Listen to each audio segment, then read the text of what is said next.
Mazuma TV back in the building, man. What's going on, y'all? Shout out to Mazuma Nation. Shout out to the Mazuma Mob. We in the building as always, man. I hope everybody's having a blessed, beautiful, positive, productive day. Chilling at work right now, enjoying my break. Nonetheless, I'm back at y'all with some more boxing talk. All right, y'all. There's been a lot of things that has been going on in the boxing world, especially in the last weekend with Conor Benn defeating Pete Dobson in a mediocre performance, in my opinion, man. I felt like, in all honesty, he should have done better. And from the stylistic matchup, you would have thought that Conor Benn would have had enough in the toolbox, you know what I mean, to actually get the stoppage over Pete Dobson. But nonetheless, he wasn't able to. It was actually a tough, competitive fight at points. But nonetheless, Conor Benn outworked him, out-hustled him. You know what I mean? Let his hands go more, was the aggressor offensively, you know what I mean? Was just giving us more to look at. So he was able to outpoint Pete Dobson. Now, ever since then, there's been a lot of people that's just been jumping out of the woodworks to fight Conor Benn because they seen that there was a flaw.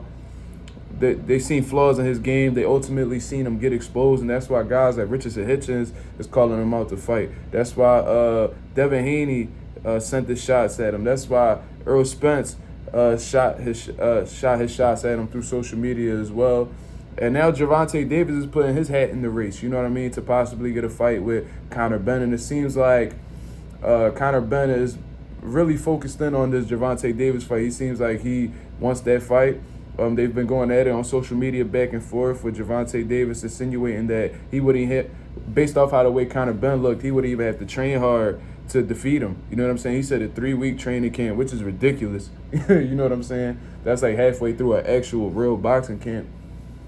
And a vacation at Turks, and he said that he'll defeat Conor Benn. You know what I mean? Ultimately just saying that he's easy work. So this is the most interested I've ever seen Gervonta Davis be prior to making the fight happen. You know what I mean? Usually he stays quiet. You know what I mean? He doesn't really reveal too much. You know what I'm saying? And then he'll just get a fight announcement, and then he'll just be locked in on the fight or whatever.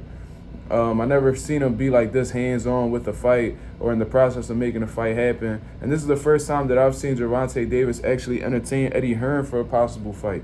You know what I mean? He provided screenshots as well of Eddie Hearn reaching out to him, and he said, yo, what's up? Like, what can we do? Like, let's work type shit. You know what I mean, with Eddie Hearn. So I don't know if this is all a publicity stunt. I don't know exactly what Gervonta Davis is doing at the end of the day. Only he knows whether he's serious or not, because I feel like a lot of the time Gervonta Davis be trolling on social media. You know what I mean? Which it could be funny, but I don't know whether to take it serious or not in terms of him being actually interested in fighting Conor Benn. Sorry, I just got a message. But yeah, man, I don't know if he's actually serious about fighting Conor Benn, because if he does, this goes against like the things that him and his handlers have been saying for a while. They were saying that they don't want to fight Gervonta. They don't want to fight Devin Haney because they're in different weight classes, and Gervonta Davis could fight at 130 pounds if need be. This is something that Leonard Ellaby has said. But then he's willing to challenge a 147-pounder who rehydrates to 170 pounds overnight within less than 24 hours. You see what I'm saying? So this is a man that rehydrates enormously, more than Devin Haney has, because Tank had expressed his opinions on Gervonta Davis Devin Haney weighing 165 pounds for Regis Prograis, but Conor Benn showed the weight 170 pounds against Pete Dobson over this weekend, and it doesn't seem to deter him at all. You know what I'm saying? So it goes against Gervonta Davis's, you know what I mean, complaints with Devin Haney. You know what I mean? And if that's the case, let's say Gervonta Davis does fight Conor Benn. You know what I mean? Let's say he fights Conor Benn, he defeats Conor Benn, whatever the situation may be. What would be his excuse moving forward for not fighting Devin Haney? You see what I'm saying? That's probably one of the biggest fights to be made in boxing, along with Canelo Benavidez and things of that nature. What could his excuse be moving forward? That he just doesn't want to fight him? I really don't understand what the holdup is. If you're willing to fight Conor Benn, who's a legit welterweight, big welterweight at that, dangerous. You see what I'm saying? Big punching power, rehydrates substantially throughout the course of 24 hours. With all that being taken into consideration, what I'm trying to pretty much say is, if you're willing to take on this bigger guy who's at a bigger weight than Devin Haney, who rehydrates more than Devin Haney, how could you use those same excuses to be the reason why you don't face Devin Haney? You know what I'm saying? Like, if this dude is He brings everything that Devin Haney brings to the table, but at a higher like weight. You know what I'm saying? Like he's a welterweight. Devin Haney's a junior welterweight. Devin Haney rehydrated to 165. Conor Benn rehydrated to 170. And that was just on the scale, like, I guess the morning of. He probably was even heavier going into the fight with Pete Dobson by a few more pounds.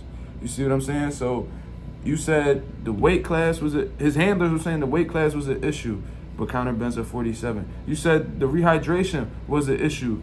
Conor Benn rehydrates more than Devin Haney. So what really is the issue? I'm really not understanding. It's a lot of hypocrisy, a lot of contradictions going on between Gervonta and his team. And if he fights Conor Benn next, so be it. You know what I mean? Maybe that's what he's trying to set up in the UK. Maybe that report about him fighting in the UK may possibly be true. You know what I mean? Maybe they were just trying to see how Conor Benn looked. They seen the performance. They see something that they could exploit. So now they're exploring it further. You feel what I'm saying? Maybe that was just you know what I mean? Them playing chess out here. Who knows what the situation is? We won't know until more information comes out. But until then, man, it's a lot of contradictions, a lot of hypocrisy. And we really need some answers, man. As boxing fans, we need answers. And, you know what I mean? If he ends up fighting Conor Benn next, cool. But moving further, there should be no other reason why you should not be fighting Devin Haney the end of this year, early next year, whatever the situation may be. We just want the best fights to happen. You know what I mean? But that's my whole take on the situation. Y'all let me know what y'all think about this. This is Mazuma TV. Thank you very much for tuning in. I'm out of here, man. Peace.